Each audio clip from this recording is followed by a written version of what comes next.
From ghoulies and ghosties. From ghoulies and ghosties. And long-leggedy beasties. And long-leggedy beasties. And things that go bump in the night. Good Lord! Deliver us.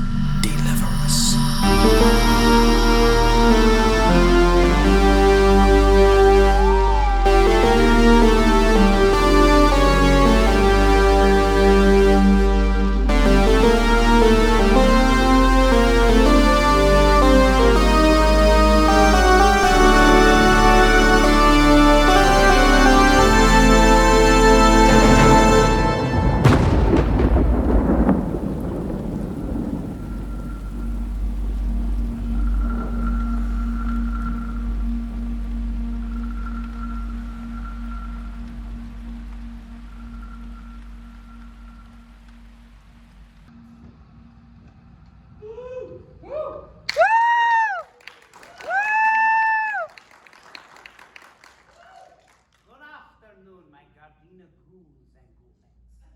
I am Count Drahoon, real-life vampire and horror host, here to present yet another horror film here at Gardena Cinema.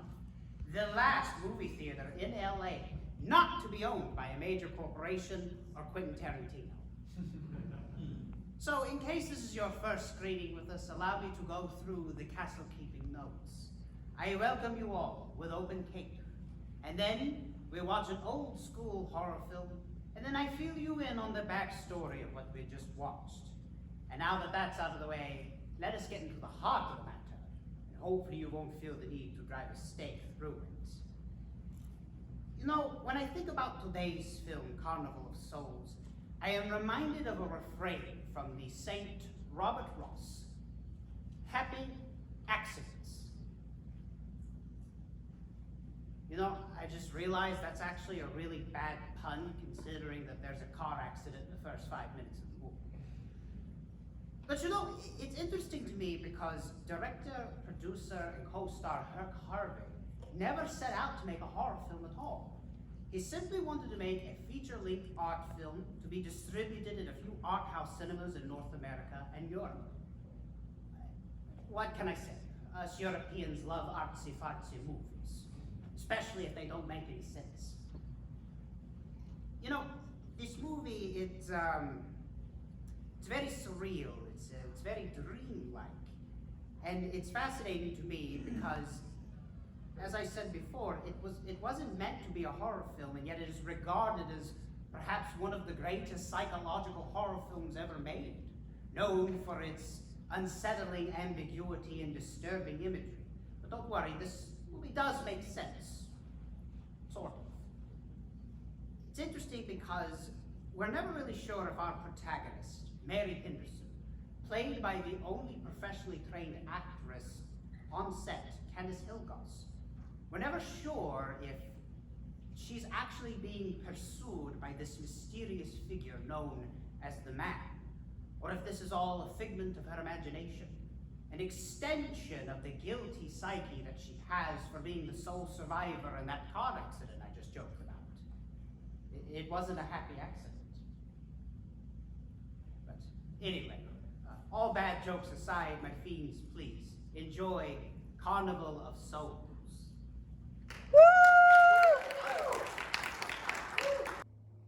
Hey, you want to drag, huh? Rev it up.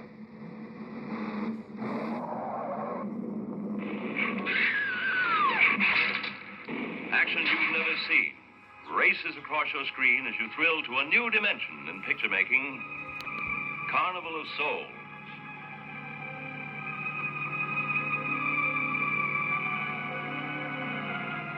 This is the shocking story of a who crawled from the river to race through a nightmare, walking a tightrope between heaven and hell. From the unreal, she crashes through to reality. But try as she will to lead a normal life, she is torn from a goal. There's no privacy in a life she's ever watched, tormented. Either it's her neighbor, desirous of her physically, watching her with his leering eye, or it's the evil eye of the man who taunts her, the man who wants her. From the bottom of the river they come. They demand that she dance with them at the Carnival of Souls. She is a girl driven mad by the relentless forces of the beyond. He will not relent as he comes for her again and again. She whirls between the real and the unreal, trying to cling to life. I like being with you, really I do. I don't want to be alone tonight. I want to be near you. Honey, you don't want to go in there all by yourself, do you? But she must watch herself in death. She must dance at the Carnival of Souls held just for her. For they have come for her for the last time, claiming her as one of their own. Carnival of Souls arouses such emotion that the management has been forced to state positively no refunds. Carnival of Souls is the shocker of all time, guaranteed to sweep you into a new dimension of picture making. So, Carnival of Souls would kick off a new era in horror filmmaking that would ultimately culminate in the 1968 classic Night of the Living Dead, directed by George Romero. But it would also include films such as the 1973 cult classic Messiah of Evil, and to a lesser extent, the films of David Lynch. There's actually an interesting connection between the film we just watched and David Lynch. The screenwriter of this movie was John Clifford. Now, Clifford and Herc Harvey worked together for a Kansas-based production company called Centron. Centron would make PSAs, educational films, commercials, things of that nature. Well, in addition to being a writer, Clifford also worked on the music for a lot of these Centron productions. But he had a co-composer by the name of Angelo Badalamenti, who would go on to be the composer for the television show Twin Peaks, co-created by Mark Frost and David Lynch. Clifford essentially wrote the script in about a month, and he loosely based it off of a short story called An Occurrence at Owl Creek Bridge by Ambrose Bierce. But director Herc Harvey also contributed some story elements as well.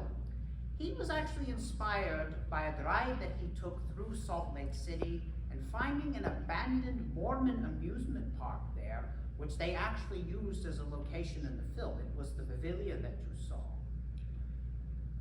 It's interesting because the film was actually shot over a 4-day period. It was a Centron-sanctioned work vacation. Could you believe that? The company actually sanctioned them to go out and just make their own independent movie. They made it in 4 days. Clifford basically had free creative reign with what he wanted to do with the script, but Herc Harvey was insistent that he added underwater zombie shots. So that's what we got in the film. Now, this was actually the only feature-length film that Herc Harvey ever directed, and apparently he didn't like to be reminded of that fact. He made hundreds of movies for Centron before Carnival of Souls and afterwards, and of course this is the only thing that he's remembered for. I always wonder what Herc Harvey's filmography would have looked like had he had the chance to make more movies. But even still, as small as his filmography was, I would say that it is probably greater than most. Unfortunately, my fiends, that is all the time I have this afternoon. But be sure to return to Gardena Cinema next month, where I will present The Beast of Yucca Flats on May 26th. But until then, always remember that as far as things go, when things go bump in the night, there are such things. From ghoulies and ghosties. From ghoulies and ghosties. And long-leggedy beasties. And long-legged long-legged beasties. And things that go bump in the night. Good Lord! Deliver us!